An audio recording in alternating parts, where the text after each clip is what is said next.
What's up guys, my name is Aaron or XrayCosmo and welcome back to another Overwatch video. Today I will be going over the major points in Overwatch lore history just as a brush up for all of the lore in case any of you forgot before we venture into Overwatch 2. So no BS, just the important stuff. I don't want to waste any more of your time, so if you enjoy my videos, please consider subscribing, leaving a like. It will help the video get out and be shared to more people.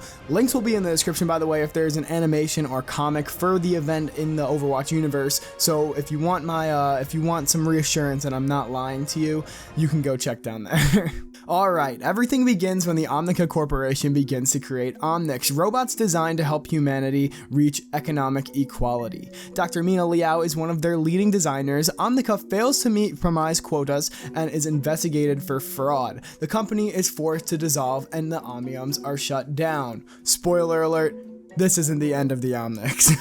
The Omnic crisis rises. For reasons unknown, the Omniums reactivate and start mass production of war machines, declaring war on humanity. Gabriel Reyes, also known as Reaper, Jack Morrison, also known as Soldier 76, Anna Amari, Torbjorn Lindholm, Reinhardt Wilhelm, and Dr. Mina Liao form the Overwatch strike team and take out key targets to end the war.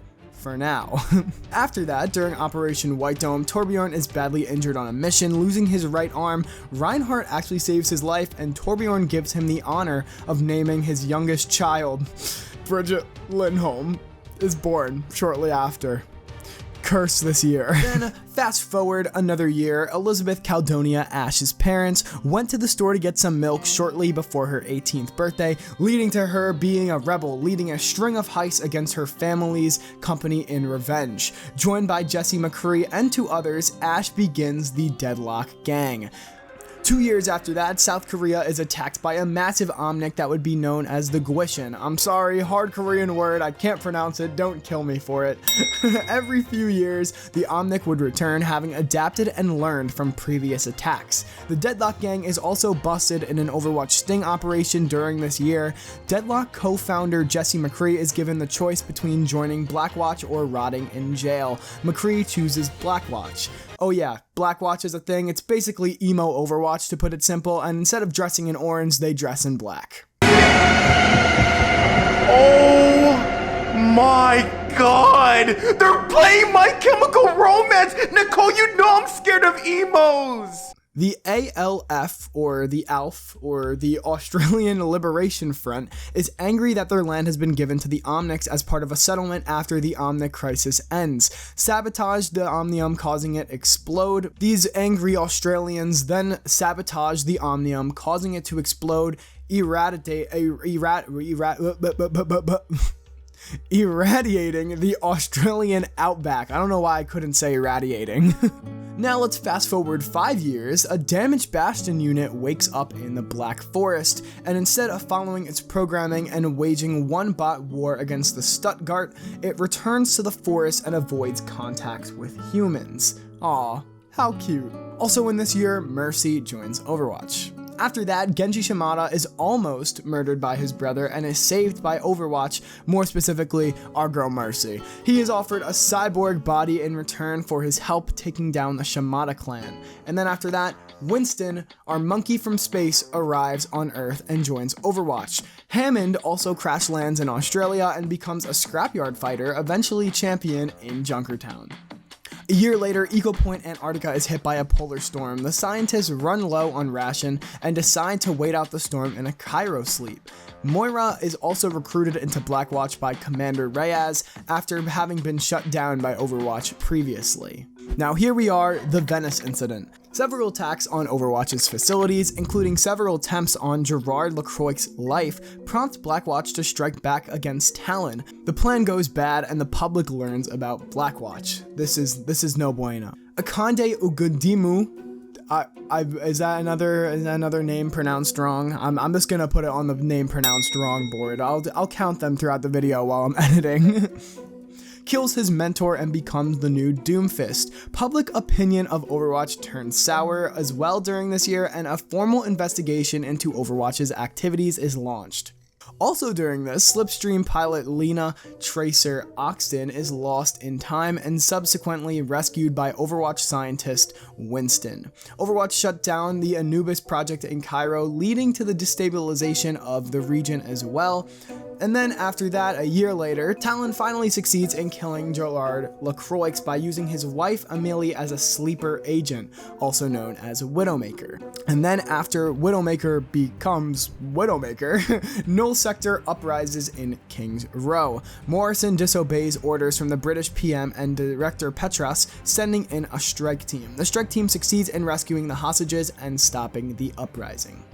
While on an Overwatch mission in Poland to rescue captured scientists, Anna Amari is engaged by a new Talon sniper and is assumed to be KIA, or killed in action if you guys don't know what that means. A strike team consisting of Tracer, Mercy, Winston, and Genji go on a mission to assault a distillery to Havana owned by Talon financier Maximilian. Their goal is to capture Maximilian and discover Doomfist's whereabouts. Doomfist establishes a plan with Null Sector to cause a global war, and while that happens, Winston, Tracer, and Genji fight Doomfist in Singapore and capture him.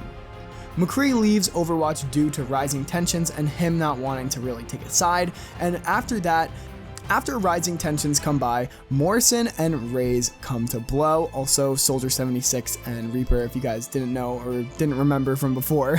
It was caused by jealousy over leadership in Overwatch, but their fight is interrupted by the bombing of the Swiss headquarters. Both men are thought to be dead, but no bodies are recovered. Genji leaves Overwatch and wanders the world seeking inner peace, playing with someone's balls? What? The UN inquiry into Overwatch's activities concludes and the Petras Act is passed outlawing all Overwatch activities, and Overwatch is officially disbanded. After that, a mission in Monte Cristi goes too far. Baptiste Augustine leaves Talon after that happens, and then a few years after that, Baptiste's former squad mates Corner him and Haiti are systemically taken out.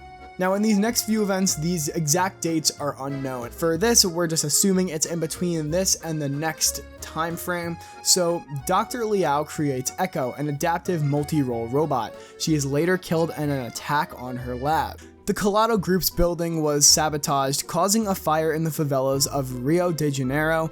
Vishkar secures the contract to renovate those destroyed favelas, only to face some resistance from local freedom fighter Lucio Correa dos Santos.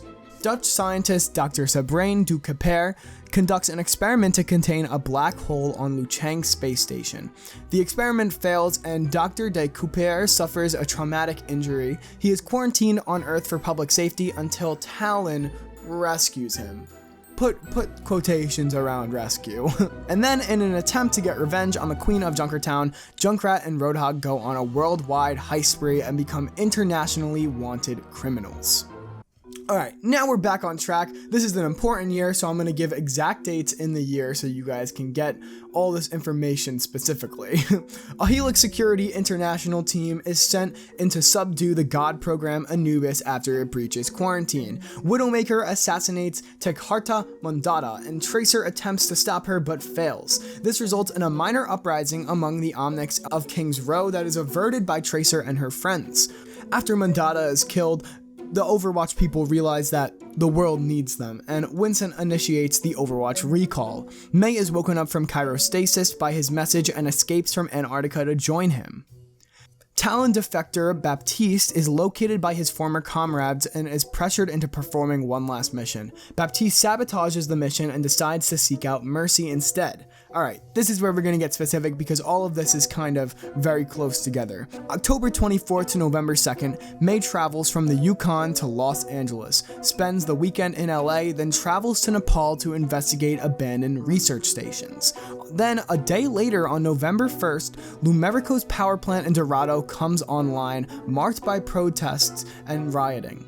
November 2nd, another day later, Talon infiltrates Volskaya Industries with the intent of assassinating chairwoman Katya Volskaya. Sombra sabotages the mission so she can blackmail Kaita. Oh no, that's going in there. Put it up there. For her own purposes. Then, late December, Soldier 76 and Ana Amari reunite in Cairo. They work together to take out local crime lord Abdul Hakim before meeting with Mercy to resupply and continue pursuing Reaper towards Europe. Katya Volskaya sends Zarya to find Sombra, but Zarya ends up learning the truth about Katya.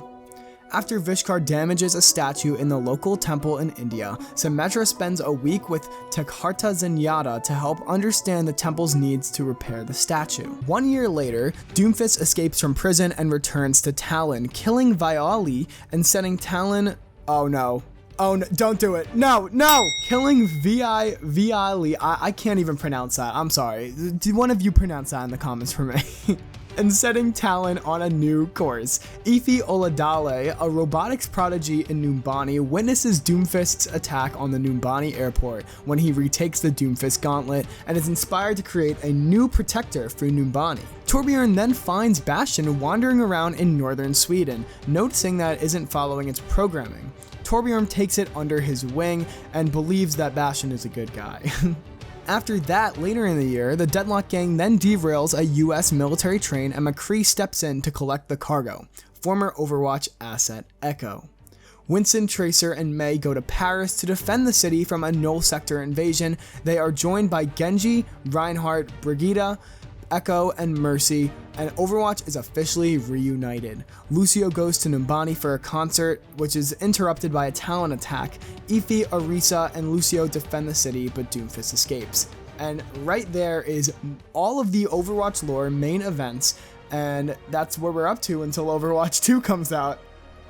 Thank you all very much for watching this video on all the main points in the Overwatch lore. Let me know in the comments what you think, and if you want a more specific version of this video, I'm sure I missed something, and one of you is going to be in the comments telling me. So if you guys enjoyed the video, please drop a like, it helps the channel out a lot, and if you want more gaming content and news, hit that subscribe button and that bell so you can see all my videos when they first come out. Also, if you want a shout out at the end of the video, leave a comment and you can get picked for that. Thank you all very much for watching, and I'll see you guys in the next one.